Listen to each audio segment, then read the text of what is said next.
This is Tell Me What to Read, powered by Booktopia. I'm Nick Wasiliev, and today we dive into the world of thrillers, killers, and crime. July is Crime Month, and a must for lovers of all things super sleuth. In today's episode, Ben sits down with Shelley Burr to discuss her brand new book, Wake. Then, in our second interview, Sarah sits down with E. Lockhart to discuss the prequel many years in the making, in Family of Liars. And then, in our final interview, Ben sits down with Sulari Gentil to discuss her latest enthralling novel set in the Boston Public Library, The Woman in the Library. Check the show notes for timestamps for each interview, and if you enjoy our content, drop us a review on Apple Podcasts, a like on Spotify, or wherever you are listening to our show. Now over to Ben's interview with Shelley Burr, author of Wake, which you can purchase in the description right now from booktopia.com.au. Hi, I'm Ben Hunter, Booktopia's fiction category manager. I'm sitting in the studio of Booktopia HQ, and I'm really excited because I've got Shelley Burr with me, and she is the author of a debut crime novel called Wake. All caps, Wake. Shelley, thanks for being with me. Yeah, thanks for having me. I'm very excited about this book. It's quietly brilliant, or loudly brilliant. It's kind of genius, and it's a rural crime that fits very neatly in the kind of zeitgeist for Australian noir crime fiction set in rural country, red dirt. But it's unique. It's different. It's got a different edge, and it's a different vibe, a different quality. And I think readers are going to love this. But let's start with a little bit about you. Can you tell me why you write, why you read, what gives you joy? Sure.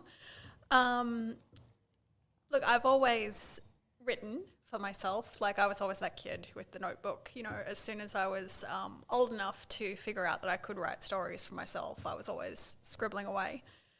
As an adult, you know, particularly after I had my daughter, writing was something that I could have for me. It was the sort of me time activity that I could pick up and put down quickly with a baby in the house. So it was, after my daughter had gone to bed, I would just sit myself down, set aside an hour to just get something done. And, it was almost like during those early days, if I wanted to talk to adults, I had to make some up. But So it was a kind of a intellectual reprieve. Yeah, exactly. Just something a little bit different from being stuck at home all day. What do you like to read? Have you always been a big reader of crime and thrillers?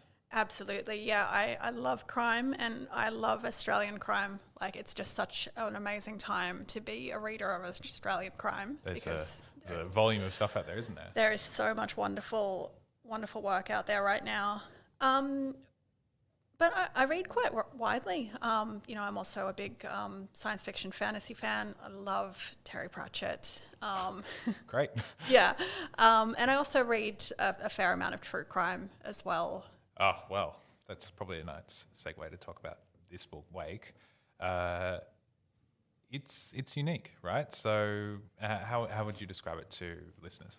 Yeah, I think that it really makes me happy to hear you describe it that way, because I think that there certainly is an emerging subgenre at the moment of these sorts of you hear so many different names for it: outback noir, drought noir, these very location-focused Australian crime novels. And it's so clear why it's so appealing to a reader. Like crime fiction, it's always been quite heavily tied into location. And the particular environment that we provide, it's got that sense of isolation and desolation. It makes everything just that little bit more dangerous if you're out on one of these remote properties. You're so far from any kind of help, and there's all these extra dangers. There's animals, there's, things that lurk. But at the same time, Wake is also, it's very character-driven. It has two main characters, Mina McCreary, who lost her twin sister when they were 9 years old, and she's since grown up, both responding to that tragedy in her life and also the intense attention that's on the case as one of those infamous cold cases Yeah. that is beloved of, you know, true crime enthusiasts and also amateur sleuths who, you know, there's all of these forums dedicated to discussing it and theorizing about it.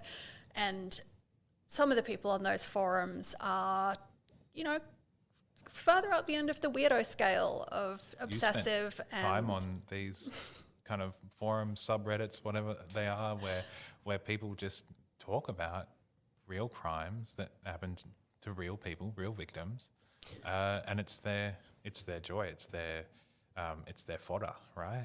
yeah, and these places are fascinating because there are people on these forums who are amazing people who are really focused on trying to bring attention to cold cases. They've raised money for DNA testing of Jane Does. They do some incredible things. But it's also easy to fall into an echo chamber and to lose sight of the fact that these were real people and it's not just entertainment. And so the real spark for me, I was reading these forums and, you know, just for my own entertainment, and I sort of was reading conversations that people were having on these forums, and I was particularly noticing the way that they talked about the friends and family of victims. And these are real people and people who've become somewhat famous in these circles but never sought public attention. They just had an awful thing happen to them, and so now they're indelibly tied to this very famous case.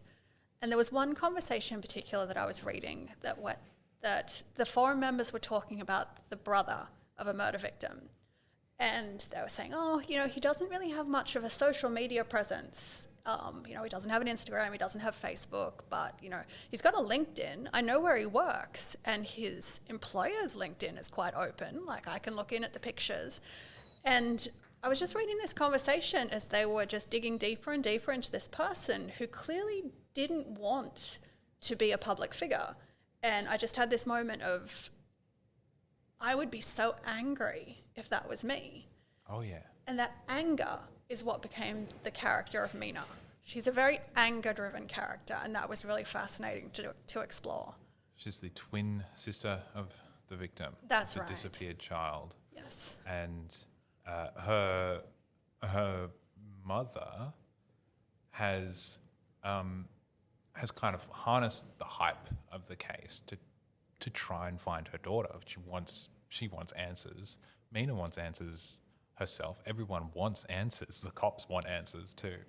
But there's the flip side of that, isn't there? Where there's the relative that goes on 60 Minutes or publishes the tell-all memoir and tries to perpetuate,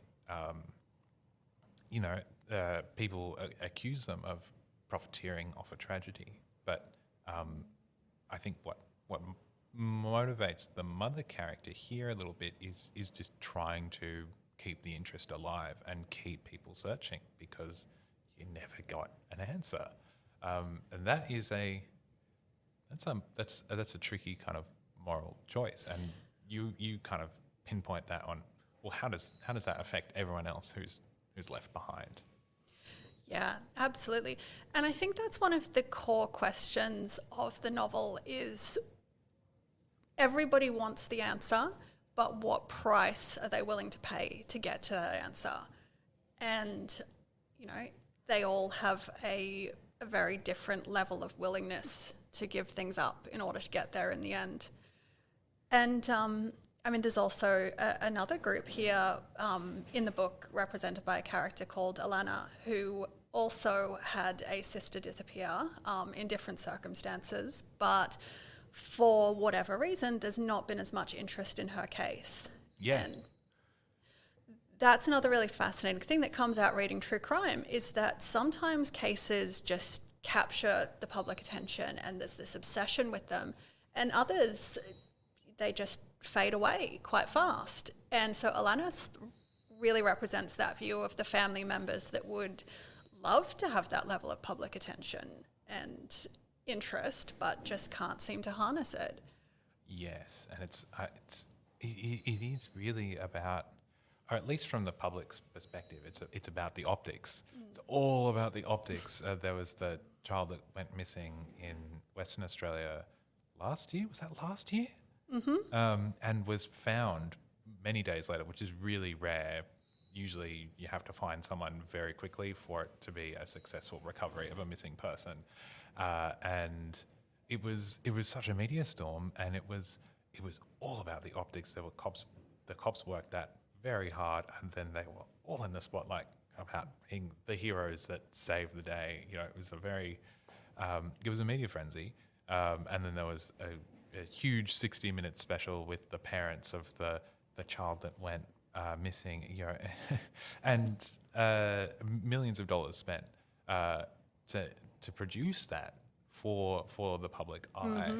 And then on the flip side of that, there are dozens upon dozens of real cases with real victims that would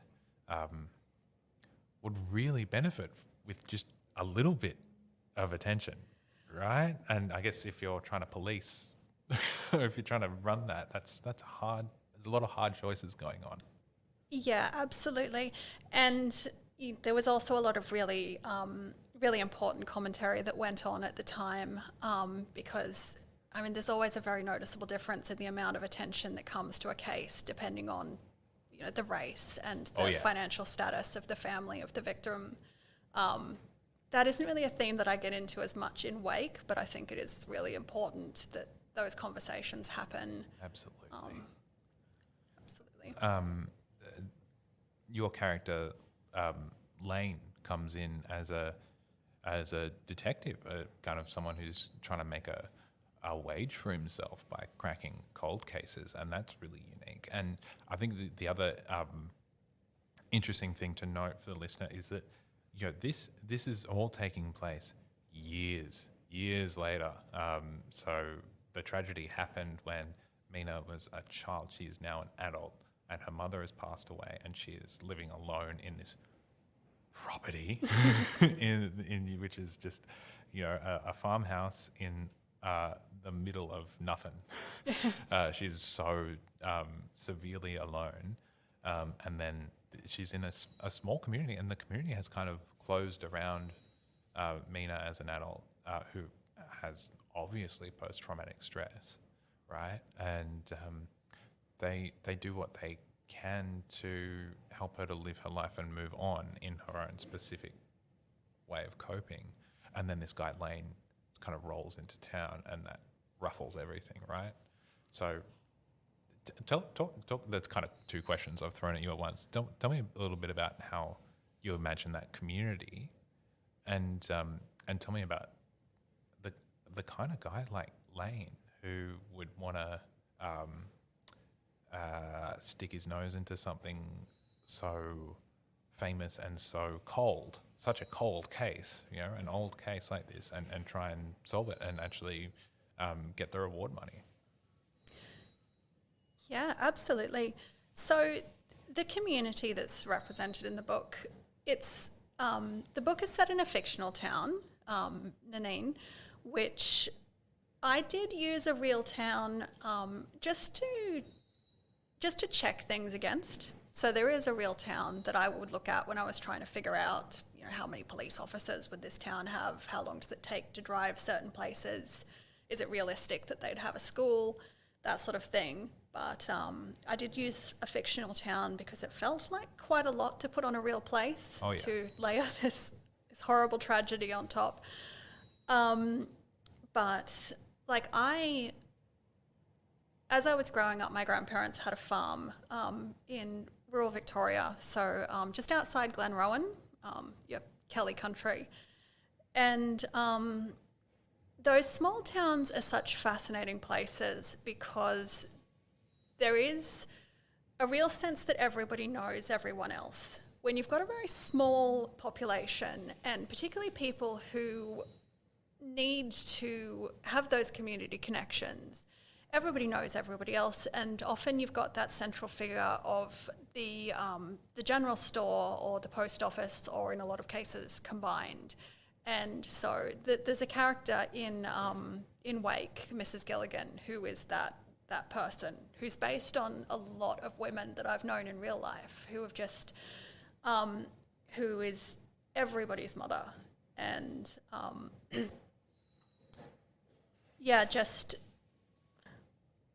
I think with a community like Nanine, it's got a very low population. These towns tend to be quite small these days. There's been a real movement away towards the city, and the younger people have moved out. And so it's quite a small community. Everyone knows everybody else. And anybody who is still there is there because they're absolutely determined to stay. Yeah. But that element of everybody knowing everybody else means that when something awful happens, everybody is connected to it in some way. And so that's a theme that's in the book, is that so many of the characters that Lane, the investigator, encounters, they have their own memories of the night that Evelyn disappeared or what they've seen happen afterwards. And so they're very protective of Mina and her family, but also it's in a way their trauma as well. Right. Yeah. Something that happens to one person happens to the whole community. And it's kind of a classic trope of someone getting run out of town. But if you're a troublemaker, if you're not helping, you are not welcome. And there's Lane has to get accommodation while he's there. That's a problem for him if people don't want him around. If the cop, the local sergeant doesn't want him snooping around the case, she can very quickly shut him out. Fortunately for him, at least initially, the cops seem to be fine. They're like, well, if you want to poke around in it, and if the victim is happy for you to do that, all the more help, the better, I guess. But yeah, that is something I want to ask about as well. Is the when you have a really high profile missing persons case, and that isn't resolved, is for the police, that must be almost like a sore point, like a point of shame, almost. That something they would rather they would love to solve, but being pragmatic and realistic about it, they would not like a lot of current attention on it, as kind of a failing of theirs to not catch the bad guys and keep people safe. How do you gauge that? What do you think? Absolutely. I think that, if we move over to looking at true crime and what's really happened in some cases, is that you see quite a lot of, if you were to read police memoir, for example, or biographies, Australia has some really prominent unsolved cases that, sadly may never be solved. The name is slipping my mind, but that fabulous ABC podcast series, Trace, the Maria James murder, for example. Right. I read a biography of Ron Iddles while I was writing Wake, and it clearly comes across the way that these unsolved cases do weigh on police officers that just weren't able to find the answers that the families needed. And at the same time, quite often when a cold case is finally solved, then there's this period of looking back at the previous investigations, and it reveals, that things weren't handled in a particularly professional way. And the colder a case gets, the further you go back into when we were still trying to establish what police procedures should even look like. Yeah. In this case, it's the 1990s, so I was still working in a fairly formalised professional space of what the original investigation would have looked like. But it's so easy for mistakes to be made. And, in writing fiction, those mistakes are a very fertile ground for storytelling. Yes, and and maybe that's part of the appeal of the rural craze for Australian fiction is there's so few uniforms on the ground when something happens, and it can come down to the split-second decision-making of a few characters to really, see if something goes north or goes south for a crime. It's cutthroat, and I love the progression of your novel. You have a cold case that becomes hotter and hotter and hotter, and the ending is like edge of the seat stuff. It's brilliant to read. But yeah, that you open up so many questions, and you look at the ethics of the whole true crime craze, and you kind of peel back layers on rural life in a way that a lot of the writers working in this genre haven't quite done, and that's pretty remarkable for a debut book. What do you think this book will do, and who do you think it will appeal to? Hard question. Yeah, look, I think that obviously the book does critique certain things about true crime, and it's been really fascinating because I started to write this book in 2018, and I think that over the course of 4 years, what I had noticed has intensified. There's been a real fascination with true crime over the past couple of years, all of these podcasts and Netflix series, and at the same time, I'm not the only one who's starting to comment on the ethics behind it. And so it's been interesting watching those conversations start to really come to the forefront a bit more about, like, what is this actually doing and how ethical is it? But at the same time, like, I'm not setting out to wag my finger at anyone either about, enjoying true crime. I obviously still consume it. I'm really selective about what I will consume, just because I'm really always looking for something that is very victim focused and very empathetic and compassionate. I would try to steer away from true crime that is more lurid, I suppose is the word. Like, That's not to, again, not to set myself up as some sort of moral arbiter either, but, there's also been the growth of really almost jokey true crime. Yeah. And I think that it's a bit of whistling past the graveyard as well, is that there's a fascination with crime as a way of very safely exploring things that frighten us. Yeah. And I do understand why that's become so popular, particularly in that more sort of jokey tone. Yeah, there is an element of making it safe, isn't there? And it's kind of, and you're thinking more and more about your novel is it just pecks at this idea that if you solve a crime, you go from a state of disorder and chaos to reprieve or peace. Yes. But the trauma goes on. And of course it goes on. That's kind of an unspoken truth.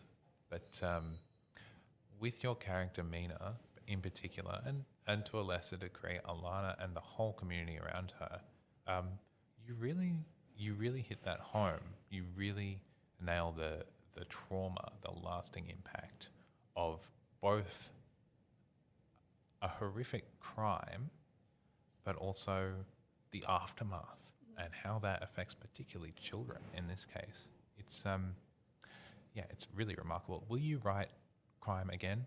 Please say yes. Yes. I will write crime again. My deal with Hachette is a 2-book deal. Brilliant. So I am working on a second one at the moment, and it is also crime fiction. And I think that theme of trauma and the long shadow that these things cast is probably something that I'll come back to again in the future. it's definitely fascinating. Well, I can't wait to have more from you. You can get a copy of Wake from booktopia.com.au right now. Thank you for having me. Now over to Sarah's interview with E. Lockhart, author of Family of Liars, which you can purchase in the description right now from booktopia.com.au. Hi, I'm Sarah McDuling, and I am super excited to be talking today with renowned author E. Lockhart about her highly anticipated new book, Family of Liars, prequel to the best-selling YA thriller We Were Liars. E. Lockhart, thanks so much for joining us today. Thanks for having me. Now, before we launch into it, I think it's worth just giving a spoiler warning for anyone who may be listening to this who hasn't yet read the first book, We Were Liars. Whilst this is a prequel, there would be no way to read this book without getting some major spoilers for We Were Liars, and there would be no way to talk about Family of Liars without potentially spoiling We Were Liars. So if you're one of the 3 or 4 people on planet Earth who haven't yet read We Were Liars, maybe just stop listening to this, go read it, and then come back. Now, for everyone listening who's still here, who hasn't left, can you tell them a bit about what to expect from Family of Liars? Sure. Family of Liars is set in 1987. The novel, if you've read We Were Liars, the novel unpacks and reveals all kinds of Sinclair family secrets that you didn't even know they were hiding. But basically, it is the story of 3 young women, teenage women, who are sisters who are spending the summer on this private island that their father owns. And their lives are very much upended by the arrival of a literal boatload of cute boys. Now, it's been, I think, about 8 years or so since We Were Liars was first published. Yes. Did you always have this story kind of lurking in the background? Did you know that did you always want to write a prequel, or did it kind of come later? I really did not have this story lurking. My publisher asked if I had a follow-up novel to We Were Liars. It sold really nicely when it first came out. And I just said, no, I don't. I really don't. I think that book is a standalone book, and that is the end of that. And then what happened really was that during the pandemic, young filmmakers on TikTok started creating videos about books that they were reading and they loved. I mean, it might have been happening before that, but it became a bigger thing during the pandemic when people were shut away from each other. And a number of them made videos about We Were Liars. And the videos they were making were of all different types. Some were aesthetics, and some were reviews, and some were throwing the book across the room. But a good number of them were videos of their response to the novel that were very emotional. They were crying, basically, like snot coming down out of their noses and mascara streaming from their eyes. And, it would just say like, WTF, this book, OMG, And so this was lovely of these people to be so vulnerable and to find such a creative way to talk about books when we were all isolated from each other. And I think readers were really looking for a very emotional reading experience. I think they were looking to like really feel connected to like their humanity in a time when people were feeling very isolated. And so early on in the pandemic, in summer of 2020, my book became kind of suddenly popular, and I felt super lucky, and conversations reopened with my publisher. They were saying, oh, you suddenly have all these readers. Do you want to write something else? And again, I said no. And I said no a couple times. And then I went for a walk with this friend of mine who is a novelist. Gail Foreman wrote If I Stay and Where She Went and We Are Inevitable and many, many other really beautiful and thoughtful YA novels. And she and I live near each other. And there's a big park near both of us. And so quite often the two of us go out into the park and do, middle-aged lady exercise walking. And we walk around the park and it takes about an hour. And on this particular walk, Gail was like, look, why do you keep saying no? You have readers. Don't be an idiot. You have readers for this book. Why don't you write another book that would have readers? Don't be stupid. And I was like, okay, but I don't have a good idea. And she's like, all right, tell me your idea. And I was like, it's a bad idea. This is a bad idea. And she was like, yes, that is a bad idea. But how about this other thing? And I said, no, that is also a bad idea. And we just kept walking around the park, talking about all the different possibilities for stories connected to We Were Liars. And she really wouldn't let it go. She's a very bossy, lovely person. And she wasn't letting me say that I had no story to tell. She insisted that I probably did have a story to tell if I would just work a little bit at it. And by the end of this walk, I had a pretty good idea. And so that became Family of Liars. I love that so much. I'm a fan of your books. I also love Gail Forman's books. The idea of the two of you walking together and talking about books is just like so delightful to me. Oh, thank you. So as you mentioned, this book is set in 1987.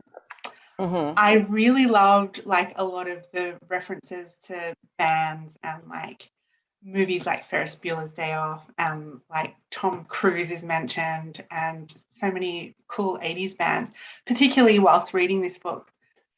The song Don't You Forget About Me was just kind of on a loop in my head. I feel like it's a little bit like the theme song of the book. Mm-hmm. Sure. So I just wanted to ask like about how you approach writing a book set in the 80s, and like what did you do to get in the 80s frame of mind? Were you listening to 80s music when you wrote?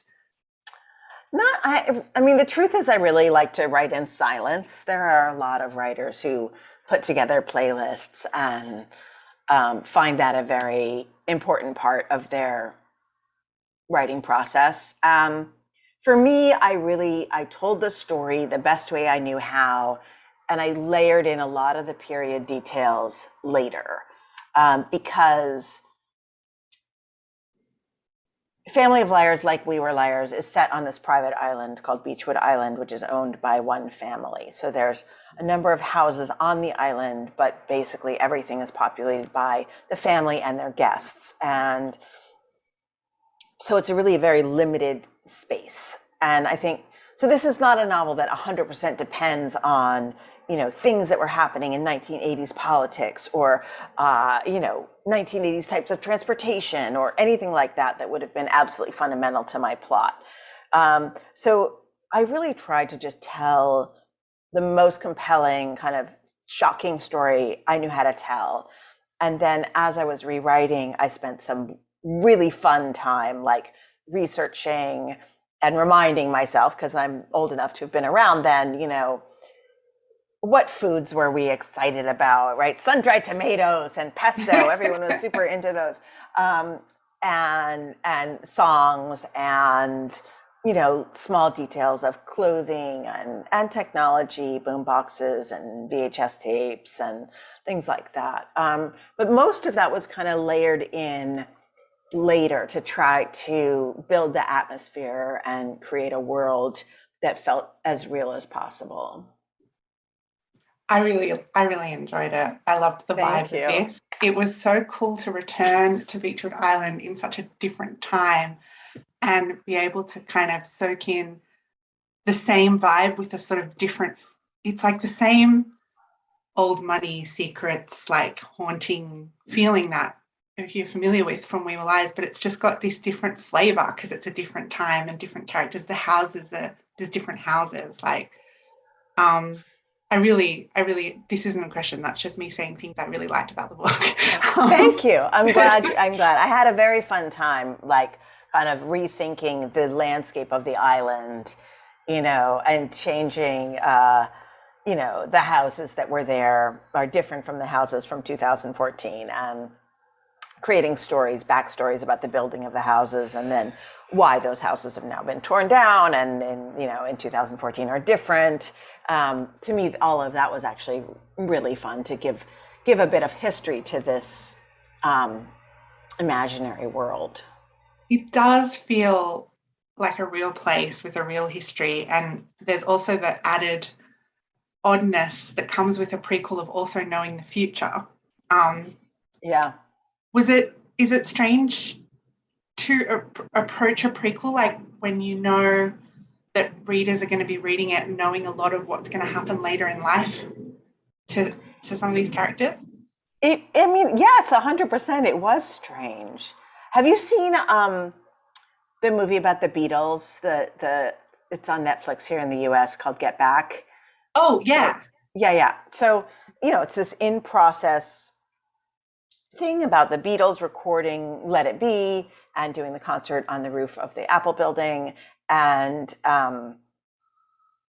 something I found so intense about the experience of watching this, and I like the Beatles as much as anybody, but I'm not like a super fan or anything.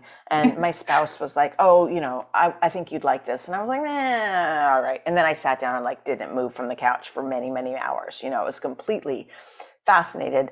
And one of the many things that was fascinating about it was that like there's,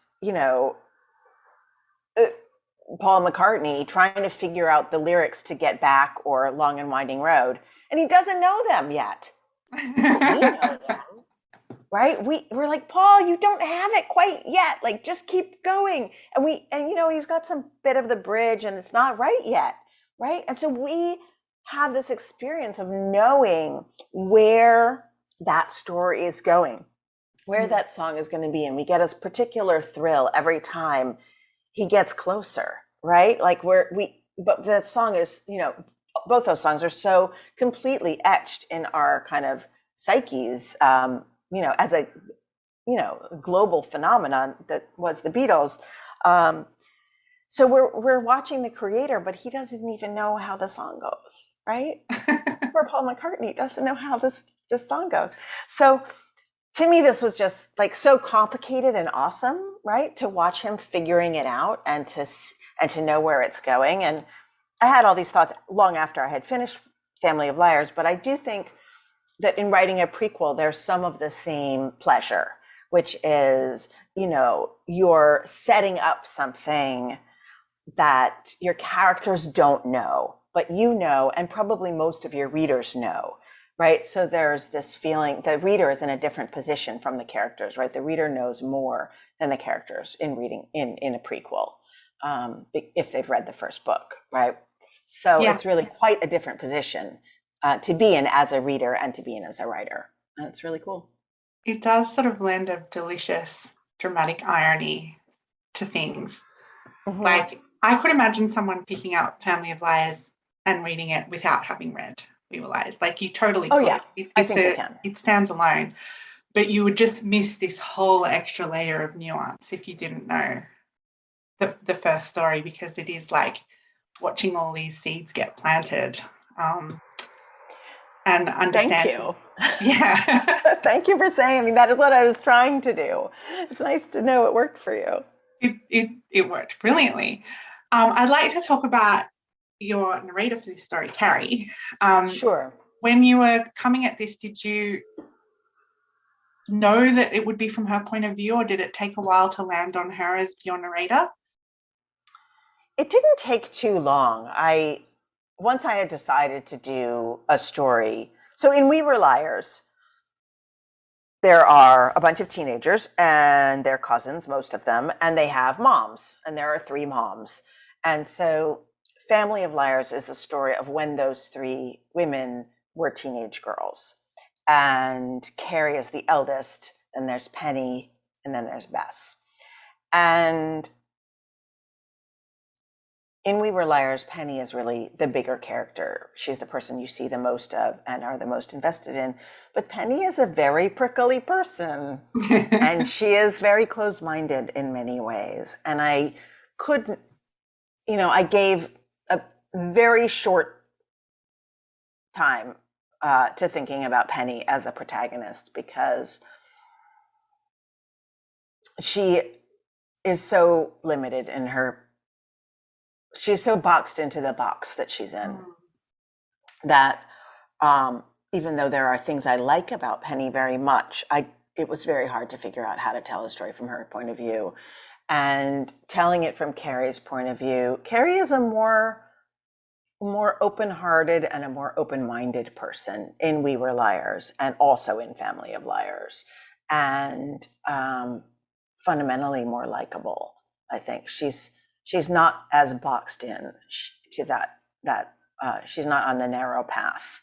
And so I was interested in, what growing up would be like for that person in a family that would really like you to be in the small box and on the narrow path.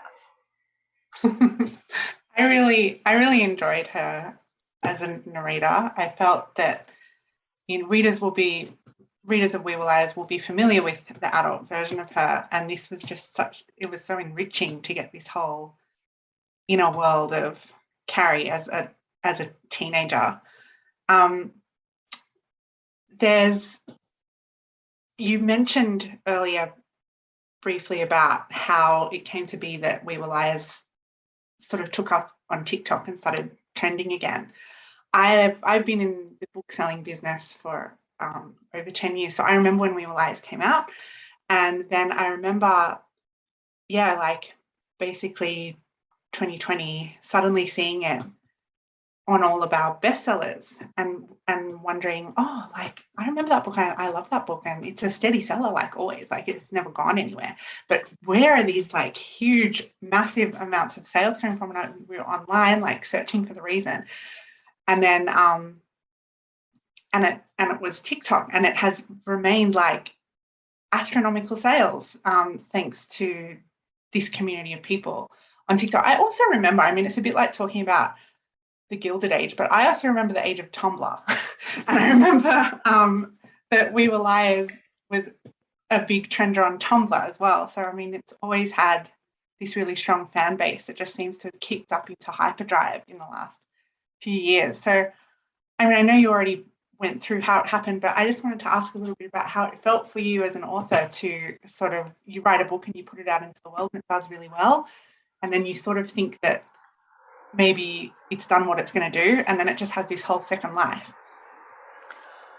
It really just feels good, honestly. There's nothing complicated about it. I think, We Were Liars was my ninth young adult novel, and my first bestseller. And so I long ago accepted that some books find their readers and some books don't so much, and that you don't need to feel like the books that don't are failures, because you never know what kid is reading that in some school library, 8 years later and finding something. I certainly read books, as a kid that changed my life and their authors were dead, right? Yeah. Thank you, Charlotte Bronte. Yeah. So she didn't get to be alive for that business, but we're still reading Charlotte Bronte and it still matters. And so you don't have to be inducted into the canon of, of English children's literature to have your books matter, at all, right? You just no, totally. But most of the time as a writer, you don't know, is really what I'm saying. You don't know who you touched or who you didn't touch or really what's happened. All you know is if books sold, right? That's not a full indicator of who's getting it from the library, who's reading it at school, who's borrowing a copy from their friend, who's reading it years after it came out, right? You don't know. And so you just have to take a deep breath and say, okay, I put it out in the world and it will do what it will do, and I will likely never know. So I had this great good fortune of kind of knowing some stuff that happened all of a sudden because people were making videos. And honestly, you cannot also go and watch a whole lot of videos about your book because madness lies therein, right? It's just, some people hate it, some people love it, some people just cry throughout the whole thing and you don't know what they thought. But it's not good for me to hear a huge amount of praise or to hear a huge amount of mean stuff about my book. Either way, it's not good for me, right? So I went and I saw a couple of videos, and if somebody sent me something, I looked at it quickly, but I felt super lucky, and I didn't spend a whole lot of time with it. I think it's really true what you say, that I mean, books just have a million lifetimes after they get sold that first time. That's true even if the same person just owns the book. The first book of yours I ever read was The Disreputable History of Frankie Landa Banks. I've read that several times over the years because I'm always Thank you. I always want to return to that book. And I feel like there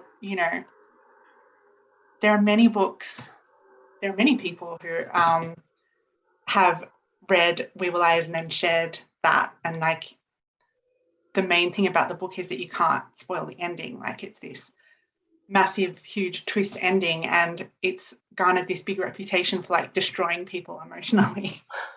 Yeah. All true. Did that put pressure on you when you were writing the prequel? Because to me, I feel like the prequel delivers everything I could have wanted as a fan of We Were Liars. It hit all the right notes. It's like the perfect story to follow up. But and as I mentioned, it has a very similar vibe and it has very similar sort of themes, but it's also a very, in a lot of ways, different style of book.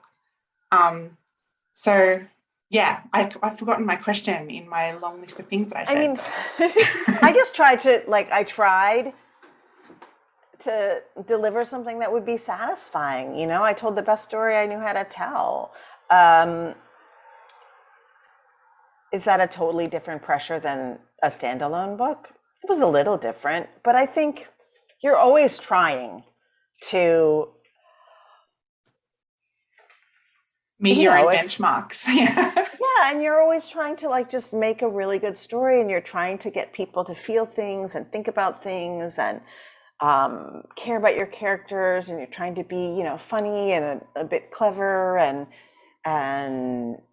sweep them up in a story, because to me that's like one of the best feelings in the world, is to get swept up in a story.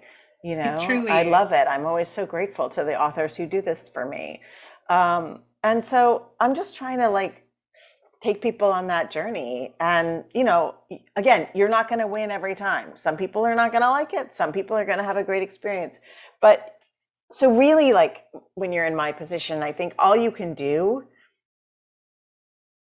is your best. Do you know what I mean? Because if what you're thinking is, am I pleasing other people? How do you know? Those people aren't even there. You're not even going to see them. You don't know. You don't know who's pleased and who's not. There's just like, this is an impossible task to please a whole bunch of invisible people who haven't even bought your book yet. So you just have to like make a story that you're excited about. Well, I certainly got swept up in this one. I sat down to read it, and it was a single sitting read, and I just felt really swept away, really like, it reminded me how much, and this is true of We Were Liars as well, that this family, like you are simultaneously like a little bit frightened and awed by them, but you also admire them. You just want to be like around them, but also they're bad news also. It's really, it's like, but it's a wonderful combination. It's fascinating and captivating to have returned to the island.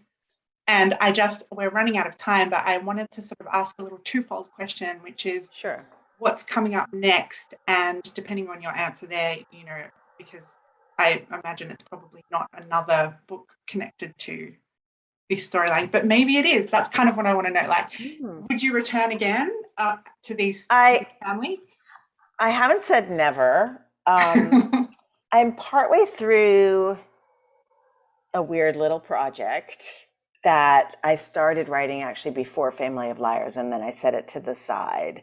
So I've just returned to it. It uses fairy tales which I used in Family of Liars and We Were Liars, but in a different way. So I've kind of taken a fairy tale that I really am interested in and kind of keep thinking about, and I've found a kind of way to use that in a way that I haven't done before. But I'm not sure that will be my next book, because I think that one might take me a really long time to all the way figure out. Still marinating a bit. It's marinating. Let's call it marinating. We could call it sitting to the side of my desk and not being paid attention to, but we'll call it marinating. And then, last year, I don't think it's out in Australia, but last year I invented a superhero for DC Comics and called Whistle, a new Gotham City hero, which is a Jewish teenage superhero who lives in Gotham City and fights Batman villains. And this was basically the most fun I have ever had. And I grew up reading Batman comics and Spider-Man and Incredible Hulk and Fantastic Four and, everything. And they invited me to invent the superhero. So what could be more fun, right? I just had such a delightful time. My illustrator, Manuel Pretano, was just great. My editor, Deeks Lopez, was also amazing. We just had such a good time together. So I've been in talks with DC about what I can do for them next, and they are going through some transitions, so we're going to figure it out. But I have actually a lot of ideas for playing in that sandbox. So I may do that for a little bit before returning to Beechwood Island or anywhere else. The door is somewhat open to come back maybe one day. Not saying never. Not saying never. Okay, cool. That's all I needed to hear. Yeah. Thank you for asking. We're sort of run a bit over time. I've had such a great time chatting with you. Likewise. Thank you so much for your time. And for everyone listening, you can grab your copy of Family of Liars, as well as all of E. Lockhart's amazing backlist titles at your local bookstore or online at Booktopia. Thanks for listening, and never stop reading. Before our final interview, it's time to unveil our sponsored book of the episode, and that is Deception Bay by J.P. Plumari. American MP Joe Washington and Australian Rose McAllister are swept back together when she returns to join Central Bureau, General McAllister's code-breaking group of eccentrics. Again and again, Joe is drawn to the Brisbane River. A man may have jumped into the river, a codebreaker allegedly drowned by suicide, and an arm with an unrecognisable tattoo is pulled from the river at the submarine base. With Rose's help, Joe follows the clues, but he is quickly drawn into another confrontation with Frank Bischoff and the Queensland Police. A thrilling crime story set in a Brisbane not too far from our own. You can order a copy of Deception Bay right now from booktopia.com.au as our sponsored book of this podcast. Now over to Ben's interview with Sulari Gentil, author of The Woman in the Library, which you can purchase in the description right now from booktopia.com.au. Hello, I'm Ben Hunter, Booktopia's fiction category manager. I'm here at Booktopia HQ, and I'm thrilled to be in person having a chat with Sulari Gentil. She is a David and Ned Kelly award-winning author whose mystery, The Woman in the Library, will make your brain melt. Welcome, Sulari. Thanks for being here. Oh, absolute pleasure, Ben. Thank you for having me. I'm sorry about your brain. That's okay. I enjoyed the melting. It's a fascinating book. Tell me, how did you come into the vocation of being a mystery writer? Because that's kind of what this book is about in a way. Me personally, I was a lawyer in a previous life, and I went into writing just on whim. I decided one day I would write a novel just to keep myself occupied in the background without any intention of it being anything more than, keeping myself occupied. But once I started writing, it became as natural as breathing. It seemed like that was what I should have been doing all along. How I came to crime was a lot more pragmatic than that. I had been writing speculative fiction, so I tend to call it mythic fiction, stories based on the classics like the Iliad and the Odyssey. And my husband is my first reader and my editor. And he just one day turned around to me and said, for goodness sake, write something that, with names that I can pronounce, because, it was based on the Greek, so there was always Archimedes and, McKayon and a variety of very difficult to pronounce Greek names, all of them starting with A. And and he found it a wrangle. And so he turned around to me one day and he said, for goodness sake, write something with names like Peter and Paul in it and make it a murder. Everyone loves a murder. So, much like most good married couples, I ignored him. And, but it wasn't until I realized that the struggle with writing is not the writing itself. It's trying to make your real life work with the life in your head. Because I found myself disappearing for days at a time into the worlds in my head. And the problem with that, when you have a partner or a husband, is that they're suddenly married to what's essentially a zombie who is elsewhere. And so I had to try and find a way that I could bring Michael into my head, or I would have to come out more often. So I actively was looking for something that would interest him. One, so that I could bring him into my head, but two, also that I could keep him editing for me, because having a captive editor is a very handy thing. Oh, yeah. So that turned into the Roland Sinclair series, and they were crime fiction.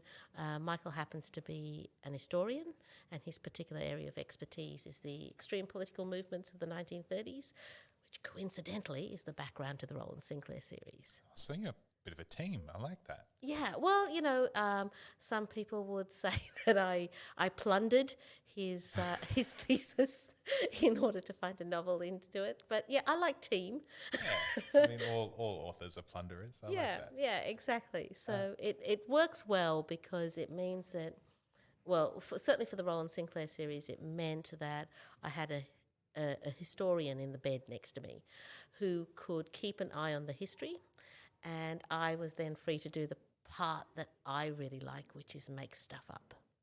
Excellent. And the Roland Sinclair series has been around for years now, and it has a big following. You've been touring. You've met a lot of authors. Are they an odd bunch? They are. The funny thing is when you're in the middle of them, they don't seem that odd because you understand what makes them odd.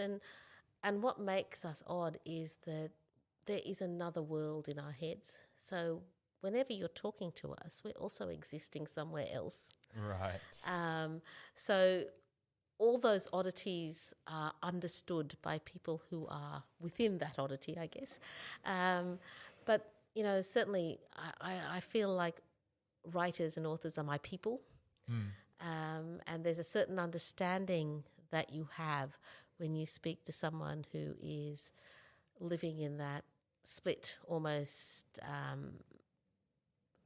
mad world of the layered reality. Yeah, and that at that merge that we all live around that line between imagination and madness, and we play close to the line, because the closer you play to that line, the more authentic and the more real your books feel. So we inch closer and closer to that line of madness, and so I think writers understand that about each other. Was it that line that you had in mind when you crafted this one? Because The Woman in the Library, it does not begin with the prose, the story within. It begins with correspondence of one author writing to another, and this your Hannah is she's creating a crime story, and I don't want to explain it because I'll either spoil it or I'll do it an injustice, but it's brilliant. Oh, thank you. Well, I'll tell you where the spark for that story came. Yeah.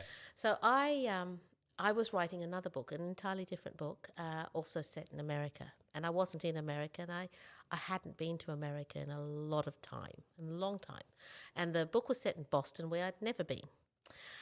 So I was writing to a friend of mine who's an American author, and he was basically feeding me the research. So I'd say, look, I need them to, go to a cafe.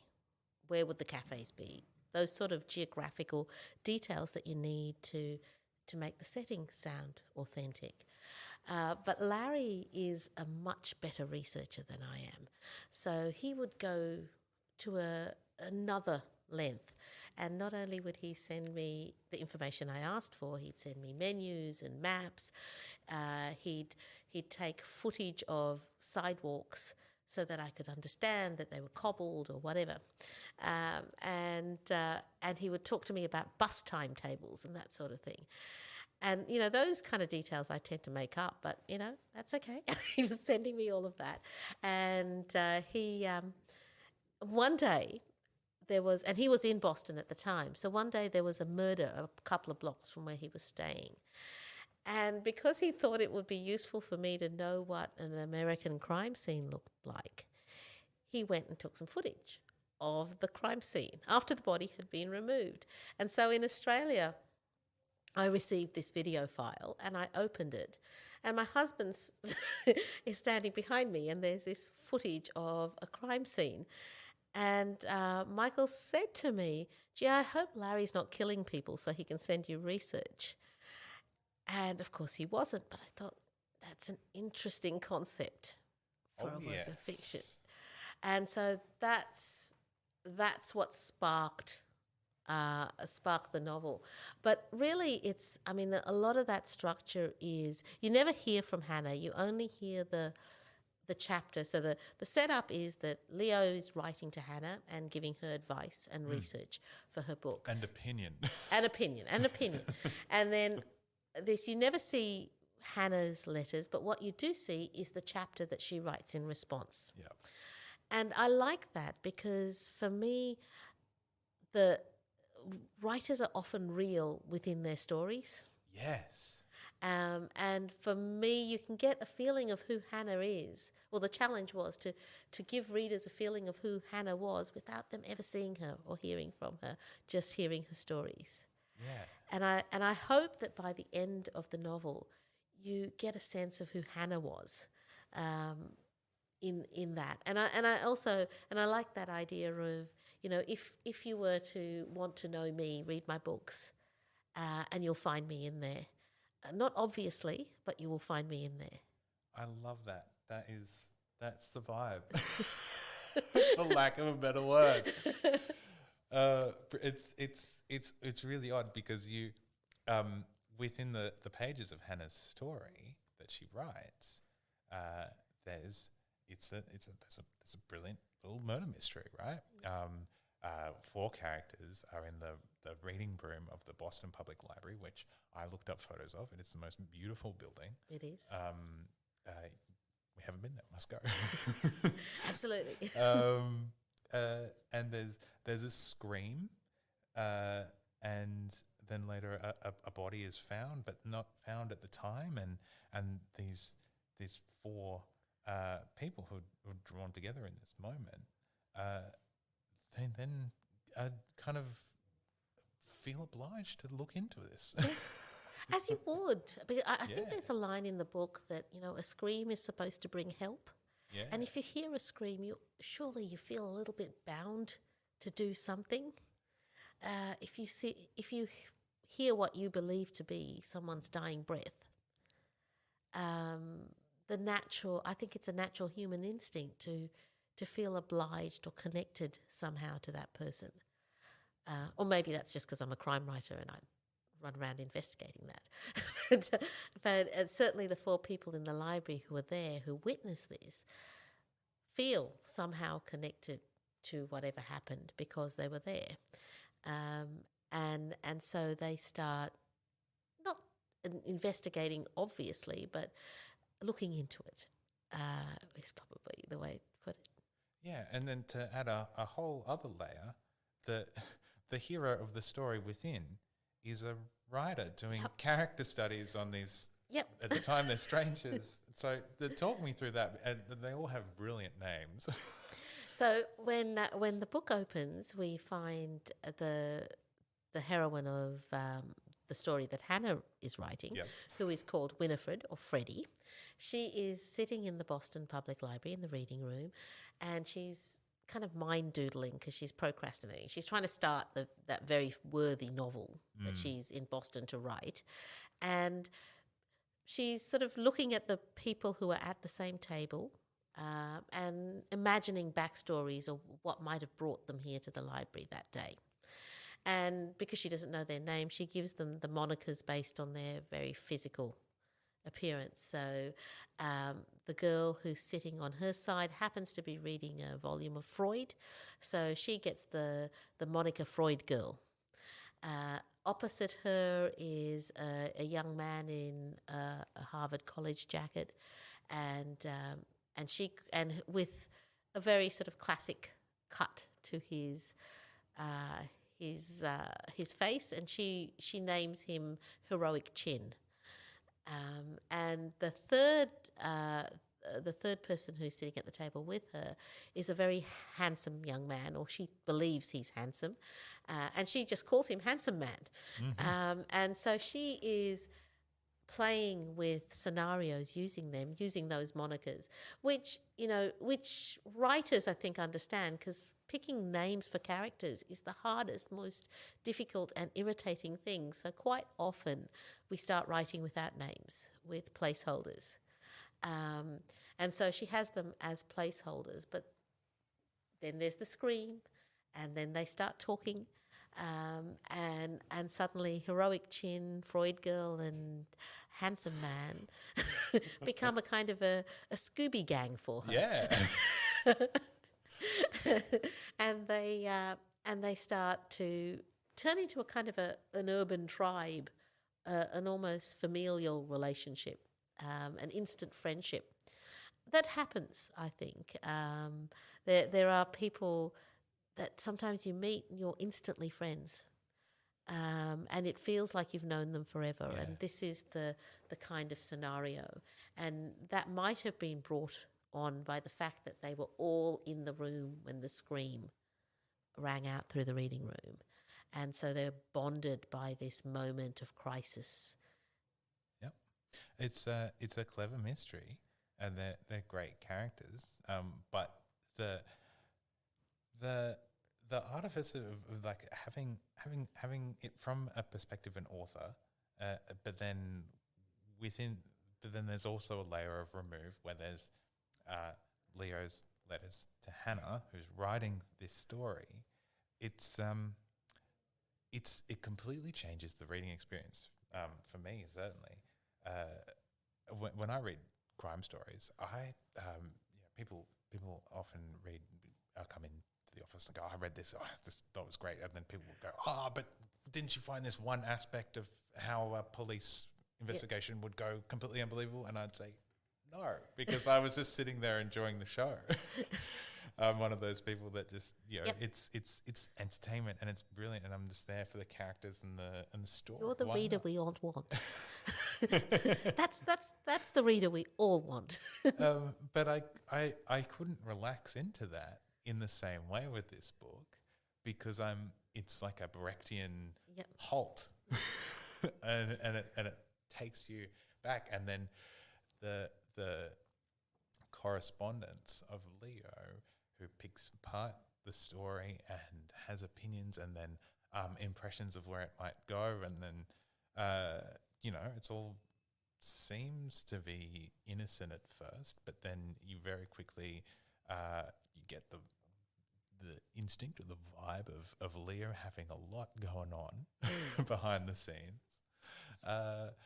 It completely shapes the way you read a crime story in a new way, and you've done something new that's different. That's wild. I think I think I did want that. I think I've been in this game for a while, so this is my 15th book, and certainly of late I've felt an urge to try and push the boundaries of the genre.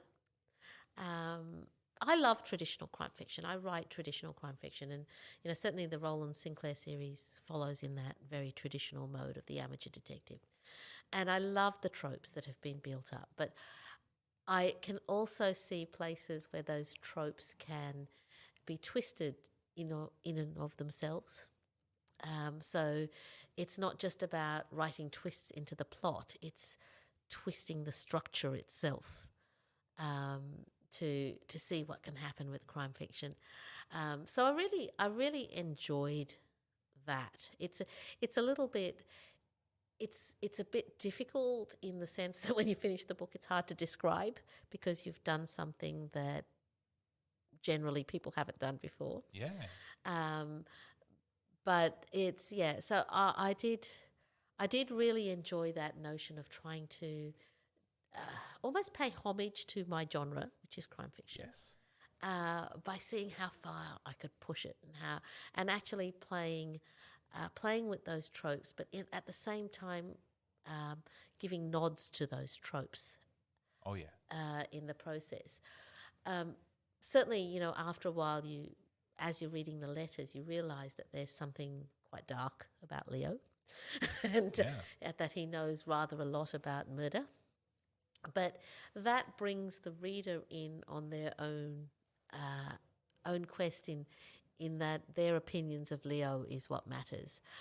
So I was amused that when I gave the newly minted manuscript to friends to have a look at, those who were not writers loved Leo in the beginning. They thought he was warm and witty and so supportive, and they were a bit surprised when he started to turn a little bit dark. And those who are writers hated him from page one because he was telling her how to write, and that's worse than murder. And so I thought it was really interesting. And so I think a lot of what I try to do with writing is make the book a conversation with the reader. Oh, it so is. And I don't want to have all the answers. I just want to have a conversation, and what the reader believes and what they think and what their instincts are is important to how the novel works in the end as what I think. This has been brilliant. We're almost out of time. It's Crime Month at Booktopia. Around the time this is going to be hitting the podcast airwaves. So I want to ask, in addition to this brilliant conversation we've already kind of had around who writes crime and why do you write crime and what is crime? Who do you like to read in the Who do world I of like crime? to read? Look, contemporary crime writers in Australia are magnificent. They're really, really good, world class. The world is starting to realise that. The Americans call it the Australian crime wave, taking over from Scandinavian noir. So you can almost look at anybody in the Australian crime fiction canon, and they're good. Today I was speaking with J.P. Pomari and Tim Aleph and Caroline Overington, all of whom have written wonderful books. I love Dervla McTiernan's work. There's new crime writers like Danuka McKenzie and Ray. Gosh, I'm having a blank on Ray's last name. the good mother. There's Ray Cairns. Sorry, Ray. There's Ray Cairns that are just new coming up, and they're writing really original, wonderful crime novels that, again, even if they're traditional, they test the tropes. And they do new things with the tropes, and they have messages, and they are talking about things other than the dead body. And I think that's the real strength of Australian crime fiction.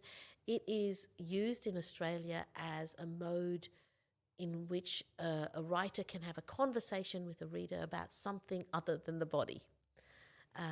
So it's almost like you distract the reader with the investigation and the dead body, and at the same time you can have a conversation that's not a polemic, and you can ask people to think about things that matter to you. Yeah, sometimes uncomfortable things. Yep. But then you've got that pull of Yep. that that Exactly. thing you must resolve. It Yes. carries you through. Yes. It's a gorgeous thing. It's been wonderful talking to you. Your book is brilliant. It's called Thank you. The Woman in the Library. It is published by Ultimo Press, and I highly encourage everyone to go get a copy. Thank you very much for having me, Ben. It's been an absolute pleasure. Thank you. Thanks to Shelley Burr, Lockhart and Sulari Gentil. You can find links to all books in the description below or head over to booktopia.com.au. Crime Month is officially here in July, so be sure to check it out and get access to all things in the world of crime, killers, and thrillers. If you enjoyed our show today, drop us a review on Apple Podcasts or a like on Spotify and let us know what you think. Or if you are enjoying our show, you can also subscribe to our channel and be notified whenever new episodes drop. Links in the description. Join us next week as we head into a world of true family tales, as we sit down to chat with Ashley Goldberg on his new book, Abomination, and Chloe Hooper on her chilling ode to family, Bedtime Story. Thanks for listening, and never stop reading.